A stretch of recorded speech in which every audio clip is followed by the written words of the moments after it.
Hello, all you crafty cats and kittens. I'm going to first apologize for any shaking because I'm holding my phone to do this video. My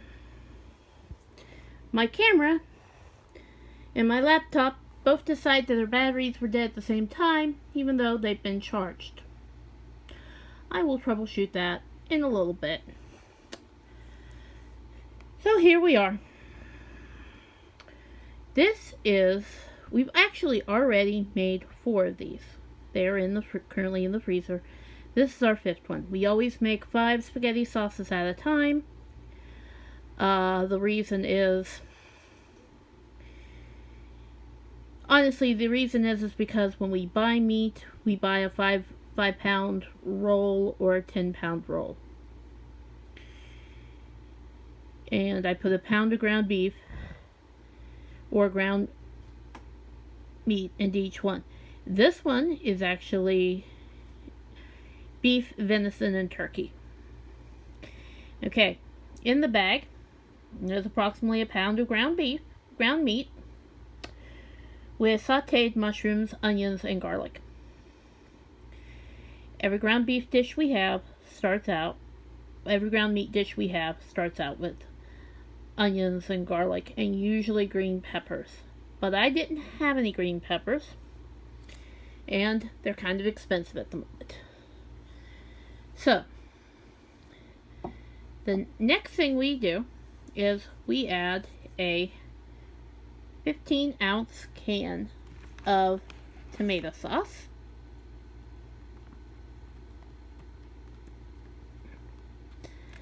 And like I said, I've already done 4 of these, so this is number 5. This is the one for filming. We then add a 15-ounce can of Italian-style petite diced tomatoes that have basil, garlic, and oregano in them.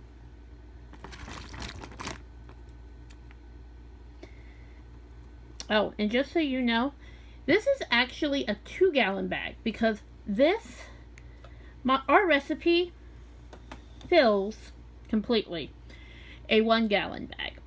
And when it freezes, a lot of times that pops the seam because liquids expand when they freeze. So for anything that's really saucy, we use 2-gallon bags. And the next thing I'm adding in is a 28-ounce can of crushed tomatoes. Now, you can, at this point, add the seasonings that you normally add to your spaghetti sauce. You could add one of the spaghetti sauce spice packets that you can buy, in the spice section. I've seen Great Value brands, I've seen McCormick, I've seen,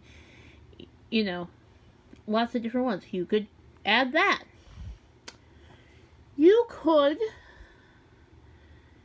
if you wanted to, instead of using crushed tomatoes, petite diced tomatoes, and tomato sauce, if you had, 3 bushels of ripe tomatoes, you could cut those up, slow cook them down until they were ready to be portioned out into 5 bags.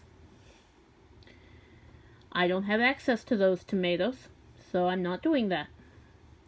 I do not add sugar ever to my spaghetti sauce. We like the bite of the tomatoes in our house.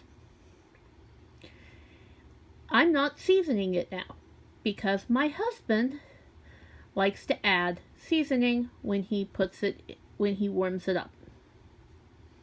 Because basically this is one of those that you stick in a skillet and you warm up, and then you can add your salt, your pepper, your oregano, your basil, your garlic, your ginger, your cinnamon. Yes, my husband puts ginger and cinnamon in it. And if we have it red, he puts in some red wine. Because that's what you put into spaghetti sauce in our house. I'm not doing that because this is basically a meat sauce. A nice meat tomato sauce. We occasionally use it for in casseroles. We occasionally use it in, over stuffed shells, and we've occasionally used it for pizza sauce. Not very often, but occasionally. 9 times out of 10, it becomes spaghetti sauce. Occasionally it gets used in or lasagna. But that's all we add at this point.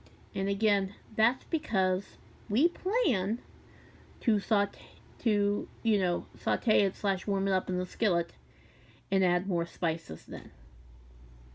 And he likes making those decisions then, since he's the one who does the final cooking. And then we just zip up our bag, get all our air out, label it, and stick it in the freezer. This one's probably actually going to go in the freezer in here instead of out into one of the big freezers, because I think we're going to have it Saturday. Okay. Oh, and why don't we just, spaghetti sauce is so easy, so quick. Why don't you just do it fresh? Because I hate the question, so honey, what do you want to have for dinner? And it always gets asked at 4:30.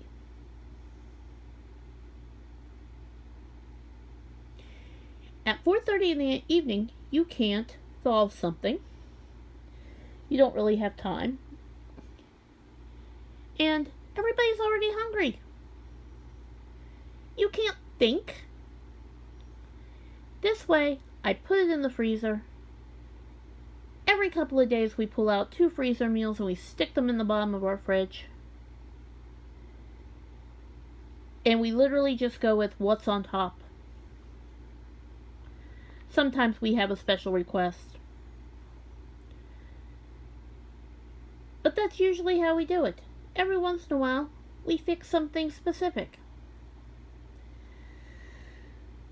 Yes, I know it's easy, but if you're somebody who maybe, can't stand and fry off your burger, this is the way to do it. Because again, you can put this in your pan, add some seasonings, stir, leave it on a low heat, and put your water on for your pasta, and walk away until your pasta boils. Throw in your pasta with a little bit of salt, put your lid back on, walk away again. The whole time, this will bubble, and you won't have to stand there. And if you've got knee and hip problems and arthritis like I do, you don't want to stand there. So, that's why we do it. Anyways, crafty cats and kittens, you all have a good day. I hope you make a freezer meal of some sort soon. Or to be like me, make 5. Actually, I currently have 25 in my freezer because I've made 5 each day. But this is the one you're getting the recording for.